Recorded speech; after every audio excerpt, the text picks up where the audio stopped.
Funding the government should be a bipartisan effort, but Republicans chose a partisan path, drafting their continuing resolution without any input from congressional Democrats. Because of that, Republicans do not have the votes in the Senate to invoke cloture on the House CR. All right, so that was Senate Minority Leader Chuck Schumer making the decision to help launch the U.S. towards a government shutdown. The deadline rapidly approaching as the Democrats look to tank the continuing resolution.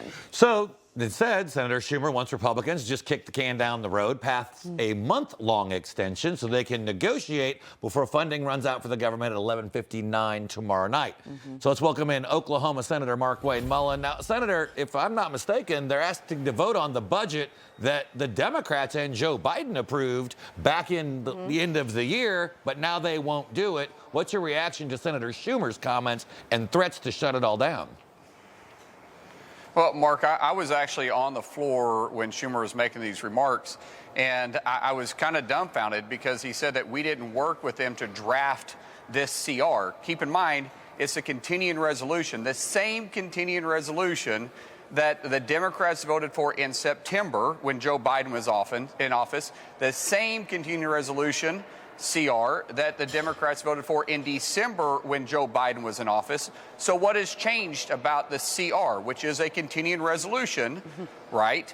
The difference is it's Joe Biden's not in office and President Trump is in office, and they're willing to shut down the government. Now, this is an A or B choice. They either choose A, to fund the government in a continuing resolution that they've already passed twice underneath Joe Biden, or B, shut down the government. And guess what? The federal employees that they say they've been fighting for, remember the ones that are going out in front of these federal buildings, beating these drums and singing these awful songs?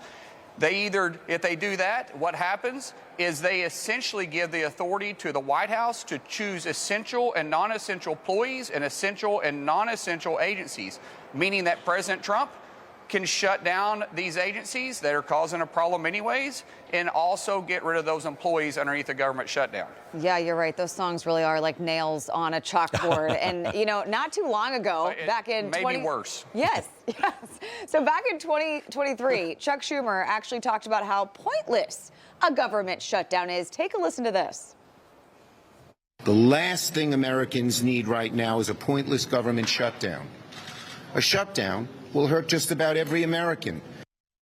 Right. It'll hurt every American, the Americans that are singing those songs every single day. What do you make of those comments? Right.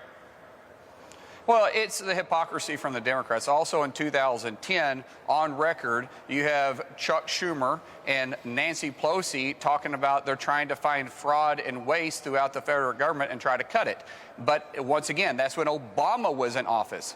They will do anything to obstruct President Trump and his agenda to make America great again. Whatever it takes, it doesn't matter. It's just the opposite of what President Trump wants to do. Chuck Schumer speaks one way when a Democrat's in the office and speaks another way when a Republican's in the White House. And it's absolutely absurd. But this is what happens when you have career politicians elected to leadership like Chuck Schumer.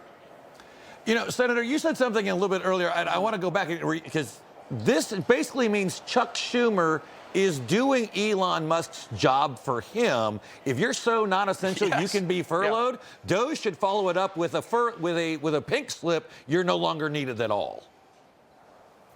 Well, remember in 2017, 2018, when the Democrats led us to a shutdown with Nancy Pelosi in charge, and then in 2018, it was the Schumer shutdown, which is exactly what this is going to be, a Schumer shutdown.